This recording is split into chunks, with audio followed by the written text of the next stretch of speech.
This looks...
What is this? A second passkey? So, the mystery of how a murderer may pass through the locked doors, it is now explained.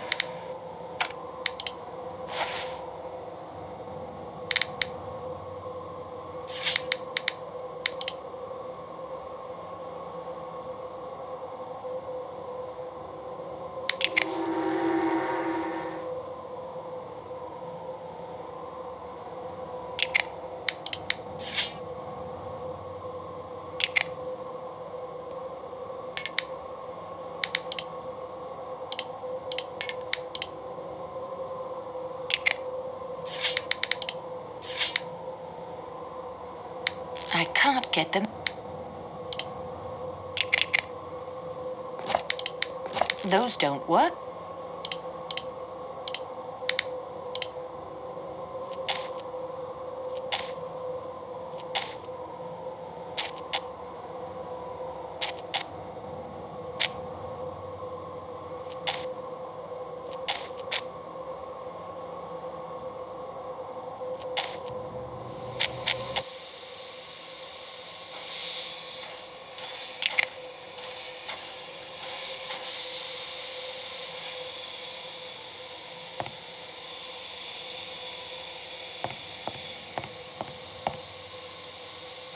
Monsieur Foscarelli.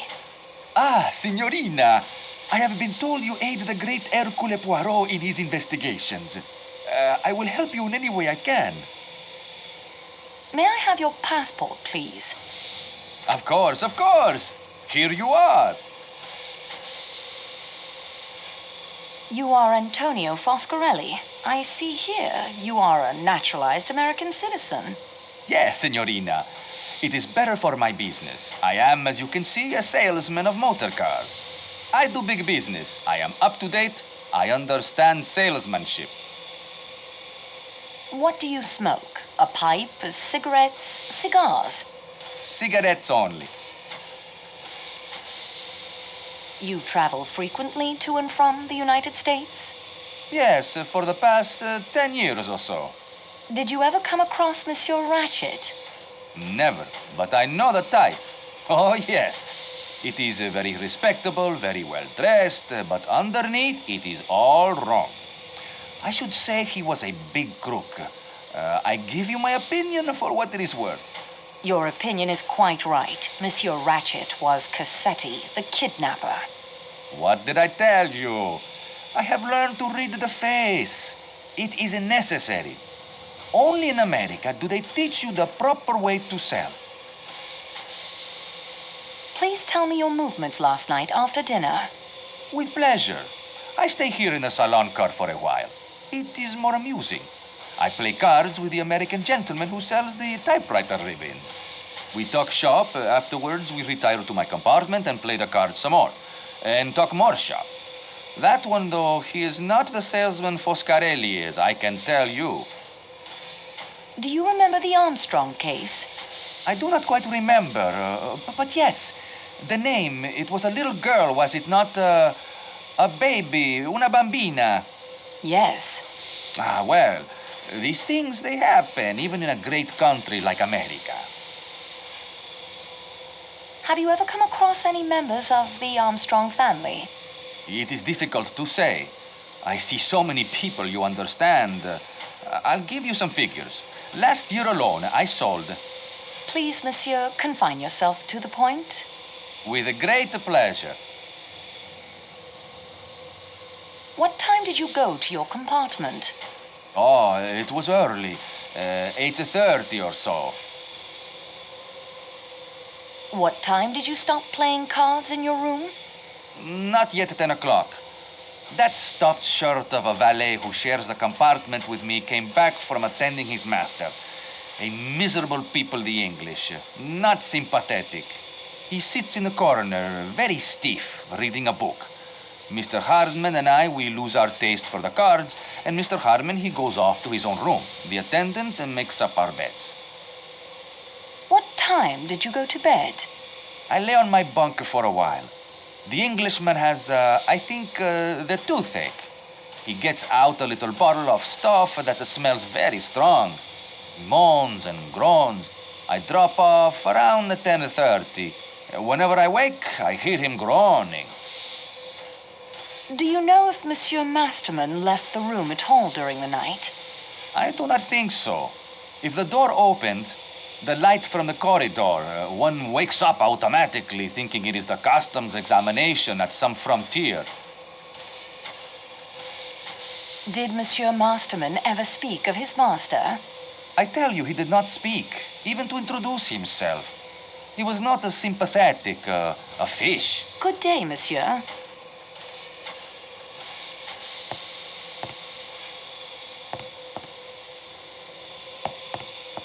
May I have your passport, please?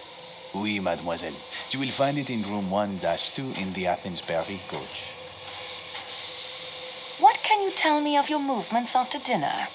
I came in here to attend to the bar after everyone went to their rooms. I cleaned the salon car and went to the Athens-Paris coach to rest. What time was that? I closed the bar at midnight, so it would be a few minutes after that. Did you see or hear anything unusual last night? No, mademoiselle. The Athens-Paris coach was very quiet. And of course, the door leading to the Calais coach is locked. One can pass through only if Pierre Michel or Matteo opens it for him. What do you know of Klaus, the chef? An artiste de la cuisine, and just as temperamental as a painter. Vous comprenez? No one is allowed to enter his kitchen. His menu seems to overemphasize meat dishes. It is true that. They call him Le Boucher, but not to his face, of course. The butcher. It suits him. Klaus seems even more temperamental than usual today. I fear an approaching catastrophe, mademoiselle. Worse than avalanches and murder. Certainement. Special dinner menus, as you no doubt know, are printed in advance of our departure in Istanbul. Here is tonight's menu. As you can see, tonight he is to serve Wiener Schnitzel and Eldafe Salat, native dishes of Austria, in honor of the Count and Countess Andreni. Veal and potatoes. Why does this not surprise me?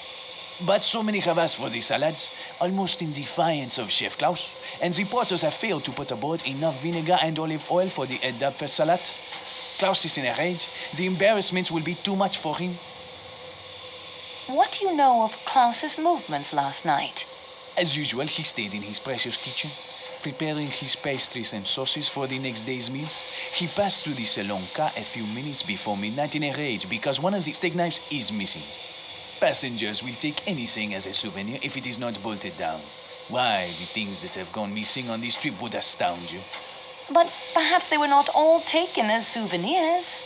Perhaps some person, in order to do good, borrowed them?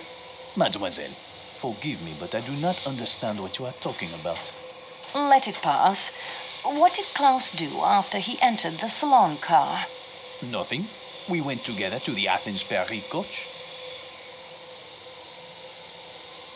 Do you know Monsieur Ratchett was killed with a knife? I had heard this, oui, but why? You think Klaus may have stabbed him? A chef that temperamental? If someone was to criticize his masterpieces? Mais non, mademoiselle. C'est très absurd. Claus would not stab anyone. Not with a knife. He would hack them into little medallions with his cleaver. Au revoir, monsieur.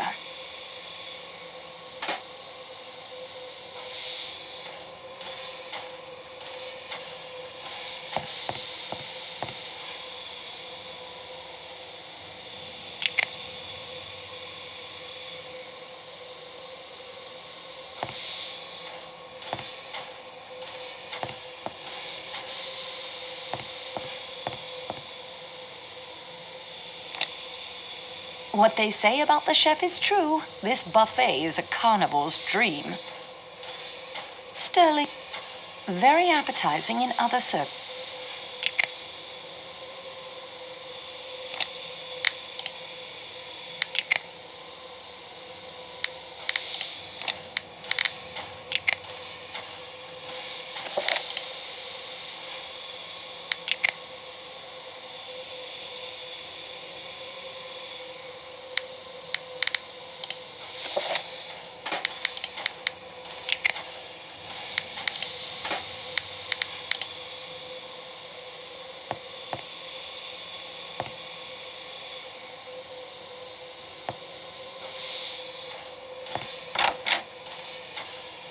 Monsieur Klaus, I understand you need olive oil and vinegar for tonight's meal. Yeah, the food porters in Istanbul did not load enough. I am shamed if I cannot prepare the promised Wiener Schnitzel and Erdapfel salad for the Count and Countess Andreni. How rude.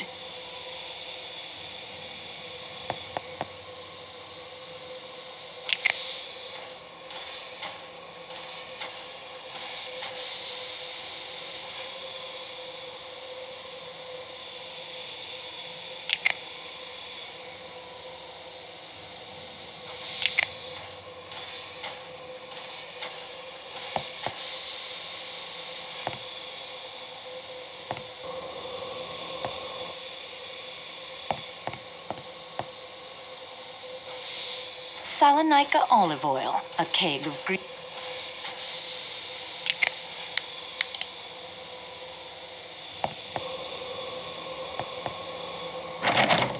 This seems to be a security door.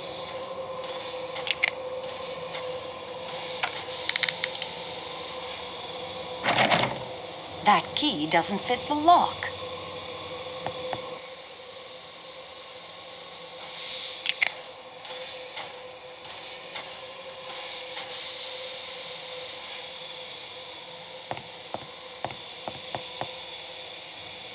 I'm sorry to disturb you. Not at all. As you can see, I'm not exactly occupied at the moment. And I do know you're helping that funny little Belgian detective. What can I do for you? May I have your passport, please? It's in my compartment. Feel free to collect it. Your full name, permanent address, and age, please. Mary Hermione Debenham, 32. I'm between permanent addresses at the moment. What can you tell me of the murder last night? I'm afraid I have nothing to tell you. I went to bed and slept. You seem very at ease. Are you not distressed by what has happened? Distressed? I have not really thought about it from that point of view. No, I cannot say that I am at all distressed. After all, people die every day. They die, yes, but murder is thankfully a little more rare. Were you acquainted with Monsieur Ratchett? I saw him for the first time at dinner last night. Oh, I suppose at the station, perhaps. I don't recall. How did he strike you? I hardly noticed him. He did not strike you as an evil personality? Really, I cannot say I thought about it. Whether or not I liked Mr. Ratchett's face does not seem to be helpful in finding out who killed him. Do you know who Monsieur Ratchett really was? Haven't a clue. Who was he? Cassetti, the man behind the Armstrong kidnapping. That was quite abominable. Where did you begin your journey? Baghdad. What were you doing there? I have been acting as governess to 2 children. What is your final destination? London. I'm giving up on Baghdad. Not much happens there. I'm hoping to find a suitable post in London. What can you tell me about Mademoiselle Schmidt? She's a nearly perfect traveling companion. Quiet, polite, thinks the world of her princess. What is the color of her dressing gown? Her dressing gown. It's dark blue, flannel. Did Mademoiselle Schmidt leave your compartment at any time during the night? She was with the princess, reading, I believe, until quite late. I awoke when she returned. I remember thinking she was not paid enough for such long hours and checked my watch. It was 12:38. How well do you know Colonel Arbuthnot?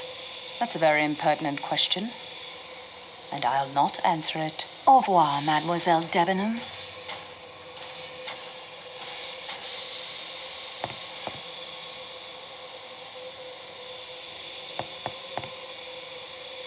Countess, may I ask you some questions regarding the death of Monsieur Ratchett? I'm not sure what I can do to help, but I'll try. Have you been to America? No, mademoiselle. My husband was posted there, diplomatic duties, but we were not married then. What is the color of your dressing gown? Why do you ask me that? Detectives have to ask all sorts of questions. Forgive me. It is yellow. Corn-colored chiffon. Are you really a detective, mademoiselle? I was told you worked for the railway. Well, I'm assisting a detective. That's what I meant. Is he a Yugoslavian detective? I think he would tell you he belongs to the world, madame. When did you fall asleep last night? Soon after 1 o'clock, I believe. Did you hear or see anything unusual last evening? After the train stopped? Yes. No, I don't think so. You didn't hear Mrs. Hubbard ringing her bell and calling out at around 1:15? No, it would be very unlikely if I did. I'm sorry. That will do for now, Countess. Count Andrigny, I am acting on behalf of Monsieur Hercule Poirot in this matter. May I speak with you? I quite understand your position. I will do anything I can to assist you. May I have your passport, please? Yes, certainly. Rudolph Joseph Andrigny, aged 34. A diplomatic passport. Yes, I am in the Hungarian consular service. Wife, Elena Maria Andrigny, aged 20. Yes, we have only been married a year. Aged 20, thank you.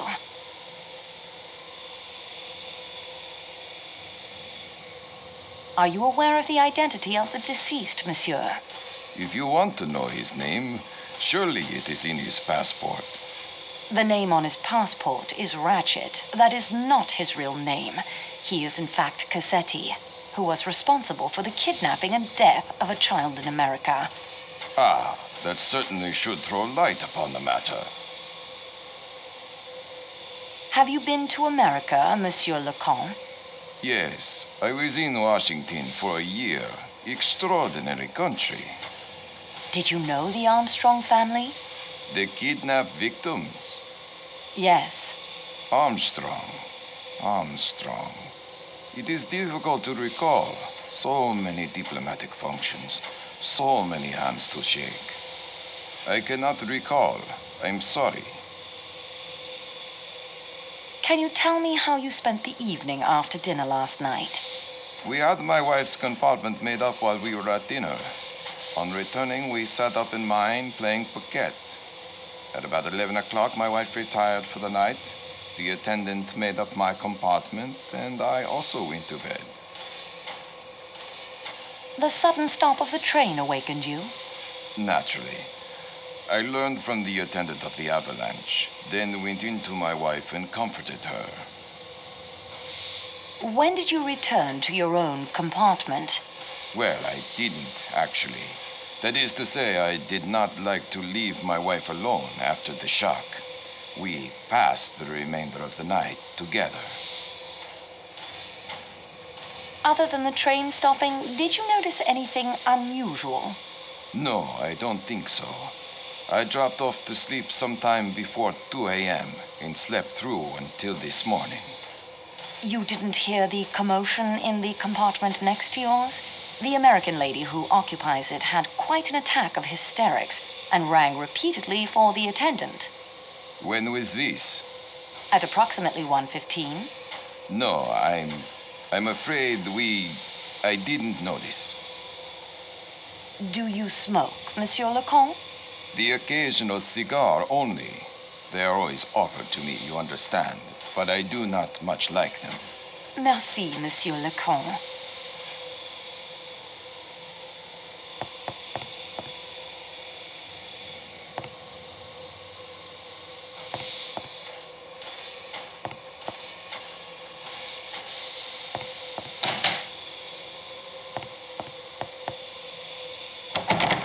It's locked fast. This is neither the time nor the...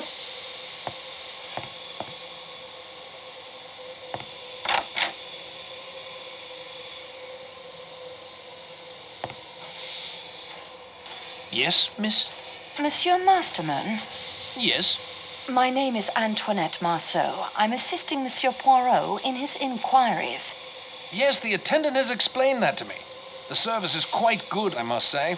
I prize good service highly, of course. My compliments. Thank you. I would like to ask you some questions. Yes, I expect you would. I shall help in any way I can. You are the valet of Monsieur Ratchett. Yes, May I have your passport, please? of course. Here you are. Your full name, age, and address.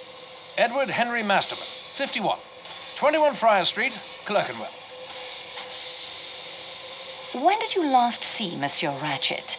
It must have been about 9:35 or 9:40 last night, miss. Can you tell me what happened when you saw Monsieur Ratchett? I went into Mr. Ratchett as usual, miss, and attended to his wants. What were your duties exactly? To fold or hang up his clothes, miss, put his dental plate in water, and see that he had everything he needed. Was his manner the same as usual? Well, miss, I think he was upset. In what way upset? Over a letter he'd been reading. He asked me if it was I who had put it in his compartment. Of course, I told him I hadn't done any such thing, but he swore at me and found fault with everything I did. Did your master ever take a sleeping draught? Always when traveling by train, miss. He said he couldn't sleep otherwise. Even the express affected him, I am sorry to say. Did he take it last night? I poured it into a glass and put it on the table for him, though I didn't actually see him drink it. Was it unusual for him to swear at you? Oh, no, miss. He lost his temper easily. It just depended what had happened to upset him. Do you know what drug he was in the habit of taking? I couldn't say I'm sure, miss. There's no name on the bottle, just sleeping draught, and to be taken at bedtime. When was his usual bedtime, when aboard the train? Midnight, miss, or later. With the avalanche last night, I fancy he wouldn't fall asleep until closer to 1. Did you mix his usual dose of the sleeping draught? A half dose only, miss, at Mr. Ratchett's request. I can't say the reason. What happened next? I asked him if there was anything else he required. He asked me to send for Mr. McQueen. Then I left him. Was Monsieur Ratchett an early riser? It depended, miss, upon his mood. Sometimes he'd get up for breakfast. Sometimes he wouldn't get up till just on lunchtime. I would wait until the attendant came to collect me. Did you know that your master had enemies? Yes, miss. I had heard him discussing some disquieting letters with Mr. McQueen. Did you like your employer, Masterman? I should hardly like to say that, miss. He was a generous employer. But you didn't like him. Shall we put it that I don't care very much for Americans, miss? Do you know of any bad blood between your master and Monsieur McQueen? No, no, miss. Mr. McQueen was a very pleasant gentleman. For an American. How long have you been with Monsieur Ratchett? Just over 9 months, miss. Before that, I was with Sir Henry Tomlinson in Grosvenor Square. I was with him for several years before he left for East Africa. Have you ever been in America? No, miss. Do you remember the Armstrong kidnapping case? Well, yes, I remember reading something about it. A little baby girl, wasn't it? Very shocking affair. But what has that...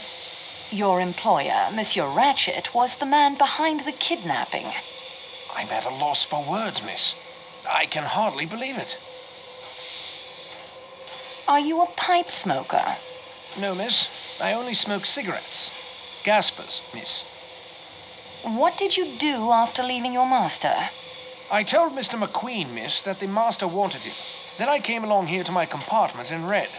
I was in bed by 10:30. Who do you share this room with? A big Italian fellow. Does he speak English? A kind of English, miss. He's been in America. Chicago, I understand. He was in here playing cards with another American, a Mr. Hardman. The game broke up soon after I entered, and Mr. Hardman left. Do you and the Italian gentleman talk together much? No, miss. I prefer to read. At present, I'm quite enjoying Love's Captive by a Mrs. Arabella Richardson. At about 10:30, the Italian fellow wanted to go to bed, so the attendant came in and made the beds up. Did you go to bed then? I went to bed, but I didn't sleep, miss. I had a toothache. I am so sorry. Was your toothache painful? Most painful, miss. I applied some oil of cloves, which relieved the pain a little, but I still was not able to get to sleep.